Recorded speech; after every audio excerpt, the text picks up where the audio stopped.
పంతులు గారు పంతులు గారు పంతులు గారు పంతులు గారు నాకు చదువుకోవాలందండి. మీరు చదువు చెప్పండి. ఆడ నీ పని ఎవరు చేస్తారా? పద పద. నేను పాలు కప్పని చేయను. పంతులు గారి దగ్గర చదువుకుంటా.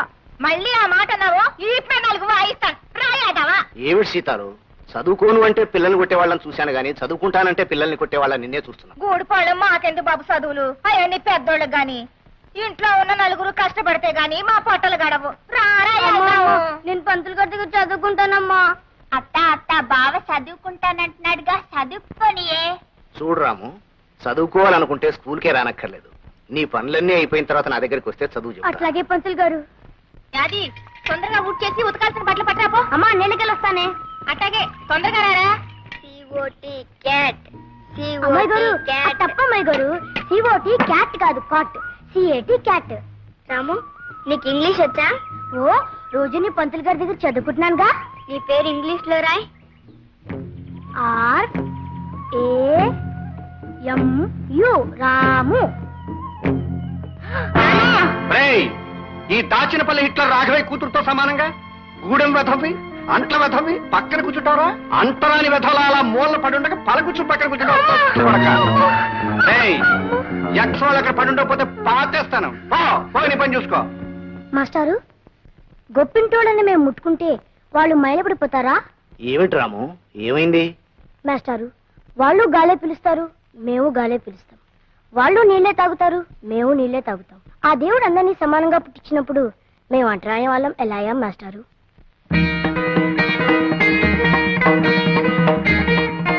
చెప్పండి మాస్టారు, మేము అంటరాని వాళ్ళం ఎలా అయ్యాం? ఏళ్లు గడిచినా ఇది సమాధానం లేని ప్రశ్నగానే మిగిలిపోయింది బాబు. దేవుడు మనుషుల్ని పుట్టించాడు, ఆ మనుషులే ఈ తేడాల్ని సృష్టించారు. ఇంత చిన్న వయసులోనే ఈ ప్రశ్న అడగలుగుతున్నావంటే రేపు పెరిగి పెద్దయ్యాక నువ్వే దీనికి సమాధానం చెప్పగలవని నా నమ్మకం. వెంటయ్య బాబు, ఈ రూపాయి తీసుకుని నూకలు ఇప్పించండి. పాత బాకీ కింద జమ కట్టేశాను, మళ్ళీ డబ్బులు తెత్తేనే నూకలు. పాత బాకీ తర్వాత చూసుకుందాం బాబు. పొద్దుటి నుంచి గంజి నీళ్లు కూడా లేక పిల్లలు అల్లాడిపోతున్నారు బాబు. నాకు ఆకలి ఎత్తుందండి. ఆకలా? నాకు వేస్తుంది ఆకలి. డబ్బులు లేదే నూకలు ఎక్కడి నుంచి వస్తాయి? నీకు ఆటలు నిలబడ్డారంటే నేను రెచ్చిపోతాను. నేను రెచ్చిపోయానంటే మిమ్మల్ని అందరినీ కలిపి తింగేస్తాను. వెళ్ళిపోయిన అసలుకి. రాము, పాఠాలు రాశావా? రాశాను మాస్టారు. మరి ఏమిటి ఆలోచిస్తున్నావు? మాస్టారు, నాకు అనుమానం. ఏమిట్రా? ఆకలి అందరికీ ఉంటుందిగా, మరి అన్నం అందరికీ ఎందుకుండదు మాస్టారు?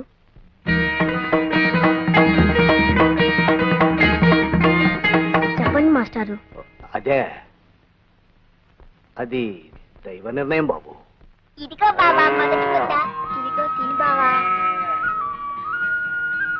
అది ఇవాళ ఆదివారం కదా, మాస్టర్ గారి దగ్గరికి వెళ్ళి కొత్త పాఠం చెప్పించుకొస్తాను. అప్పుడు తా గడులు చూస్తుండే. అట్టకి బావా. గొడ్లను వదిలే చదువు కడతారా? అన్నం మీద కంటే అక్షం ముక్క ఎక్కువ తొక్కస తోట్టు కొడక. తొక్కలో తను నా కొడుకుని ఎరా పని పాటలు మానే చదువు గిదువని తిరిగితే నీ బాబు చేసిన అప్పెవడు తిరుగుతాడు రా బచ్చా నా కొడక. గారు చదువుకోవడం తప్ప. ఒక్క అక్షరం మొక్క రాకుండా నన్నే ప్రశ్నలు వేసేస్తున్నావు రే. ఇంకో 4 రోజులు పోతే ఇట్లా సంగతి చూసేస్తావు.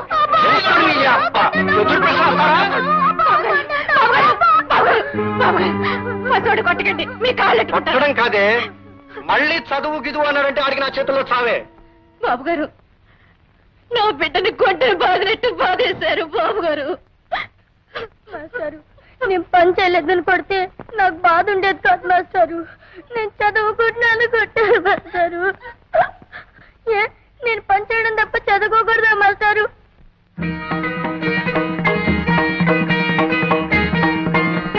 చెప్పండి మాస్టారు, చదువు అనేది పెద్దలకే సొంతమని రాశాడు ఆ దేవుడు. లేదురా, గుళ్ళో దేవుడు బళ్ళో చదువు ఏ ఒక్కరి సొంతము కాదు, అందరిది. నీ ప్రశ్నలు వింటుంటే, నీ మాటలు వింటుంటే ఎవరి మాట ఎలా ఉన్నా నీకు మాత్రం ఆ చదువు కావాలని, నీకు ఆ వెలుగబ్బితే నువ్వే 10 మందికి దారి చూపించే వెలుగవుతావు అనిపిస్తుంది. నువ్వు చదువుకోవాలి రాము. బాబు గారు, చదువు మాట ఎత్తితే అన్నిసారి నిజంగానే సంపెత్తారు బాబు గారు. అందుకే సీతాలు, రాముని నాతో పట్నం తీసుకెళ్తాను. అక్కడ నాకు తెలిసిన స్కూల్లో చేర్పించి అన్ని ఏర్పాట్లు చేస్తాను. బాబు గారు, రా రాము, ఇలా కూర్చో. అమ్మని బాగా చూసుకో. నువ్వేం దిగులు పడకు బావా, నీ చదువు కోసం నీ పని అత్త పని నేనే చేస్తాను. రాము రాము ఏంటమ్మాయి గారు ఇదిగో పెన్ను. రాము నువ్వు బాగా చదువుకోవాలి, పరీక్షలని ఈ పెన్ తోటే రాయాలి. అట్లాగా అమ్మాయి గారు. చూడు, ఈ ఊళ్ళో ఎవ్వడికి ఈ దేశంలో ఏం జరుగుతుందో తెలియకూడదు. అందుకని మనం ఏం చేస్తున్నాం? ఒడిసేకు ఏం చేస్తున్నావు? ఊరు మొత్తానికి అందరం చెరో పేపర్ తెప్పించుకుంటున్నాం. రెండో కంటోడికి తెలియకుండా చదివేసి చింపేస్తున్నాం. దేశం ఎలాగపోతుందో, ఏ మార్పులు జరుగుతున్నాయో ఒక్క గొర్రెరా కొడుక్కి తెలియదు. ఇదే బతుకు అనుకుని పాప వాళ్ళు బతికేస్తున్నారు. కరెక్ట్ పెంటయ్య. చూడు మిస్టర్ పెంటయ్య, ఈ ప్రజలు గొర్రెలు లాంటి వాళ్ళు. ఈ గొర్రెల గుంపును మనం జాగ్రత్తగా చూసుకున్నాం అనుకో, అటు బొచ్చు దగ్గర నుంచి ఇటు మాంసం దాకా అంతా సొమ్ము చేసుకోవచ్చు. ఏం చేసుకోవచ్చు? చెబుతా, సొమ్ము చేసుకోవచ్చు, ఈయన పెట్లో దాచుకోవచ్చు. అందుకే కదా ఈ ఊరికి రోడ్డు పడకుండా, అటు సర్కారోడు గాని ఇటు చదువుకున్నవాడు గాని ఊళ్ళో అడుగట్టకుండా 1000 కళ్ళతో చూసుకుంటున్నాం. ఈ కొండల సాటును ఈ ఊరిని దాచుకుంటున్నాం. That is not enough Pentayya. Enough అంటే ఆకలి తినడం లేదని నేను ఊరు సర్పంచిని కనుక స్కూల్ తినేస్తాను, తినేయ్. హాస్పిటల్ తినేస్తాను, తినేయ్. గ్రంథాలయం తినేయ్. తినేస్తాను. I will eat. గవర్నమెంట్ తాలూకు మొత్తం సొమ్ము నువ్వు తినేయి. గ్రామం తాలూకు నాకు వదిలే, నేను తినేసి ఏం చేస్తాను? వడ్డీ వ్యాపారం ఉంది కదా, దాంతో జనాన్ని తినేస్తా. గుడ్. సరుకుల వ్యాపారం ఉంది కదా, దాంతో జనం ప్రాణాలు తోడాలి. మరీ గుడ్. సారా కొట్టు ఉంది కదా, జనం అక్కడ సారా తాగుతారు, నేను వాళ్ళ రక్తం తాగుతాను. ఇది బాగా గుడ్ అయ్యా. చూడు, ఈ ఊళ్ళో ఎదగవలసిన వాళ్ళం, పెరగవలసిన వాళ్ళం, హైట్ కు వెళ్ళవలసిన వాళ్ళం మన ఇద్దరమే. You and me. ఎవరెవరు? Come on tell me. పొడిసేకు. పెంటయ్య, రాఘవయ్య. Hail Dachinapalli Hitler. పెంటయ్య కాదు, చీరలో. అలాగే మిస్టర్ పెంటయ్య, 15 ఏళ్ల క్రితం ఇదే డాబా మీద నేను ఏమిటన్నాను? ఎదగాల్సింది, పెరగాల్సింది, హైట్స్ కు వెళ్లాల్సింది యూ అండ్ మీ అన్నానా? ఇప్పుడు యూ అండ్ మీ అన్నా? ఆనాడు ఆ హిట్లర్ ప్రపంచాన్ని గజగజలాడించి తన గుప్పెట్లో పెట్టుకున్నాడు. ఈనాడు ఈ హిట్లర్ రాఘవయ్య దాచినపల్లిని గజగజలాడించి తన గుప్పెట్లో పెట్టుకున్నాడు. కరెక్టే. ఊళ్ళో ఉన్న ఎర్రిగోర్లన్నీ మన చేతుల్లో సిక్కిపోయాయి.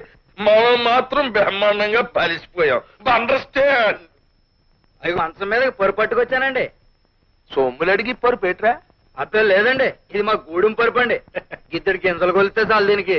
ఏ రోయ్, గూడెం పరుపు అంటున్నావు? ఉప్పు చేపల వాసన కొట్టేకెళ్దేమో. ఓ పని చేయి, దాన్ని తీసుకెళ్లి సోపుతో శుభ్రంగా స్నానం చేయించి మంచం మీద ఎట్టు. ఏట్రా, అండర్స్టాండా? స్టాండేనండి. అయ్యారా రాఘవయ్య, ఈ ఊళ్ళో మనం ఎలాంటి అదవ పని చేసినా అడిగే నాదుడు లేడు.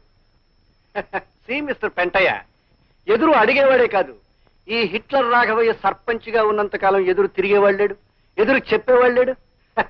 ఎప్పటికీ రాడు.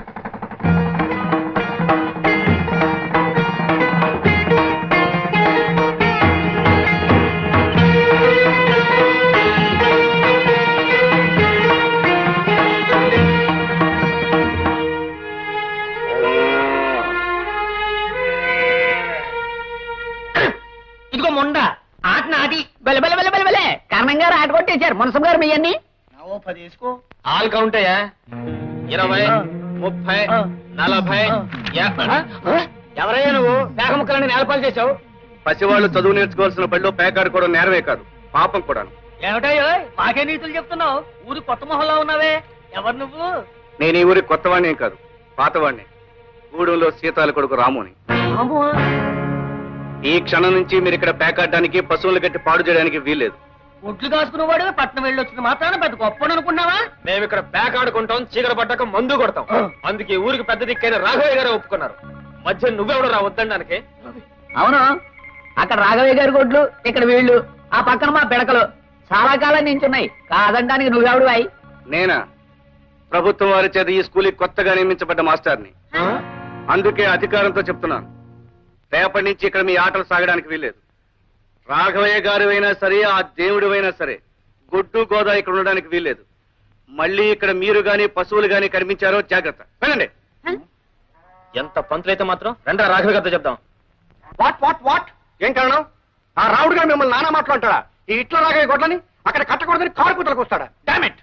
మీ గొడ్లనే కాదండి నానా, మన పిడకల గొప్పలు కూడా అక్కడ ఉండటానికి వీలు లేదన్నాడు. అంటాడు. అసలు ఇంతకీ వాళ్ళమ్మ మీ ఇంట్లో పాసి పని చేస్తూ బతికే మనిషిని మర్చిపోయి ఉంటాడు.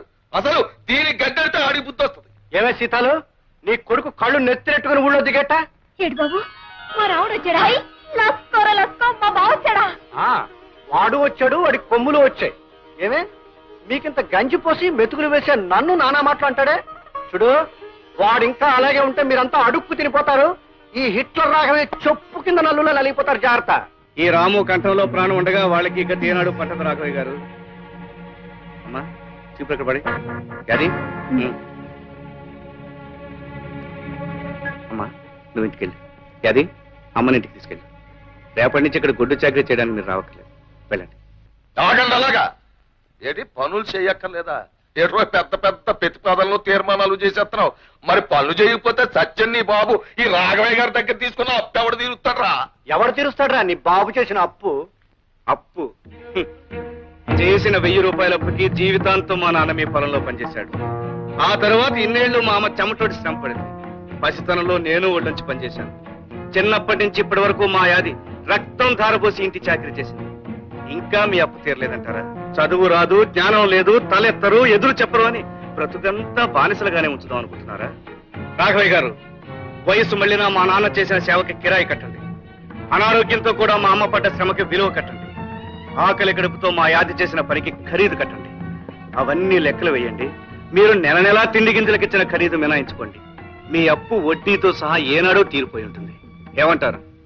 కాగితం మీద లెక్కలు వేసి చూపించమంటారా? చూడండి రాఘవయ్య గారు, బాకీ తీరిపోవడమే కాదు, మీరే మాకు రుణపడి ఉంటారు. ఆ రుణం తెచ్చమని మేము అనం. అది జాలితో దయతో మేము మీకు చేసిన సహాయం అనుకుంటాం. వెళ్ళొస్తాం. గ్రేట్ రాము, నువ్వు ది గ్రేట్ రా. ఒరే, గోచిగుడ్డతో గొడ్లు కాచుకునే కుర్ర పెనుగువి. అబ్బా, వాళ్ళకి ఎంతో ఎంతో గర్వంగా ఉందిరా.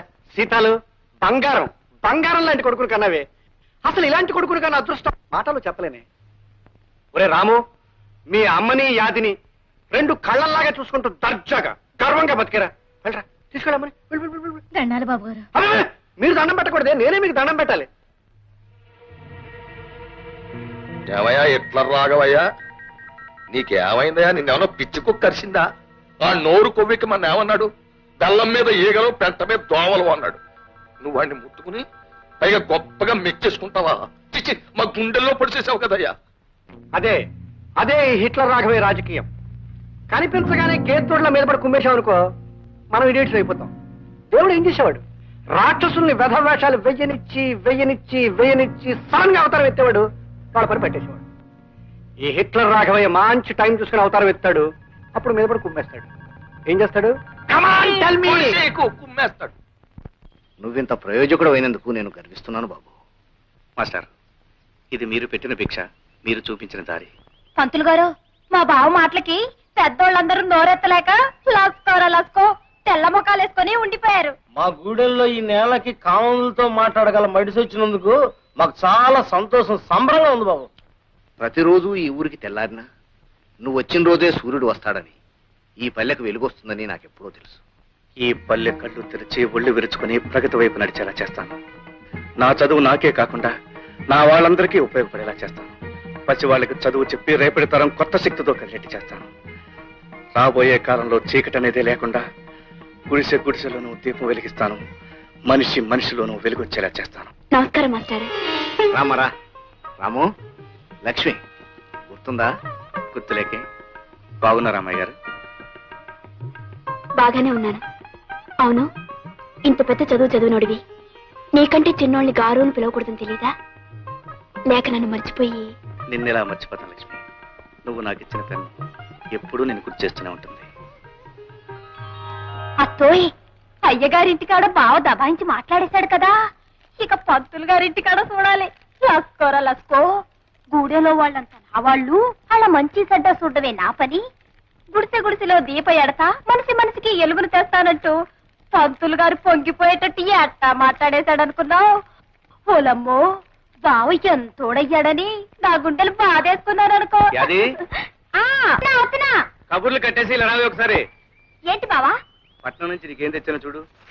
అయ్యా, కాళ్ళ పట్టీలు లస్కో భలేగుంటాయి బావా. చూసి చిందులేయడం కాదే, కాళ్ళకు కట్టుకుని గంతులే. అయితే నువ్వే కట్టు. మొత్తానికి నా గురించి మర్చిపోకుండా గుర్తుంచుకొని తెచ్చావన్నమాట. నిన్నెలా మర్చిపోతానే? నేను లేనంత కాలం అమ్మని కళ్ళలో పెట్టుకుని చూసుకున్నావు. నిన్ను జన్మలకి మర్చిపోలేను. వాట్ ఆలు చెప్పడానికి వచ్చిన వేధ అందరూ సమానం అంటున్నాడా? అంటూ సొంటు లేకుండా అందరినీ ఏకం చేసేస్తున్నాడా? చిచి. ఈ హిట్లర్ రాఘవయ్య రాజ్యంలో ఇలాంటివి జరగడానికి వీలేదయ్యా. జరుగుతోందండి బాబు.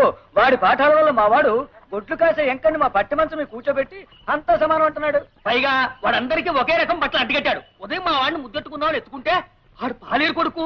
ఈ బట్టల కారణంగా ఎవరెవరో తెలియకుండా పోయిందనుకోండి. మొన్న మావాడు ఆ గూడెవాడు కలిసి ఒకే కంచంలో తింటున్నారు. ఇదేమిట్రా అంటే మా ఇద్దరు రక్తం ఎరిపే మీ ఇద్దరం ఒకే గాలి పిలుస్తున్నామని ఒకటే కేక. Nonsense. గొడ్లు గాలే పిలుస్తున్నాయి, గొడ్ల రక్తం ఎర్రగానే ఉంటుంది. అంత మాత్రాన గొడ్లు మనం ఒకటేనయ్యా? కమాన్ టెల్ మీ, ఒకటేనా? పొడి షేకు ఈ దరిద్ర కొట్టు మాట్లాడిన నేను కదా రాముడు గాడు. వాడు ఊళ్ళో పిల్లలు పాడు చేసింది కాక ఆ నాయాపాల మీద కూడా కన్నేసేలా ఉన్నాడయ్యా. ఎత్తుతా ఎత్తుతా అని మమ్మల్ని ఆశపెట్టి చంపుతావే తప్ప ఆ అవతారం ఏదో ఎత్తి నీ శక్తి మాకు చూపెట్టవు. మిస్టర్ పెంటయ్య, ఎత్తుతా. మంచి టైం చూసుకుని ఓ మంచి అవతారం ఎత్తుతా. జంబాసుర అవతారానికి లొంగడనుకో కుంభాసుర అవతారం ఎత్తుతా. కుంభాసుర అవతారానికి లొంగడనుకో దంతవక్రమో వక్రతుండమో ఎత్తు.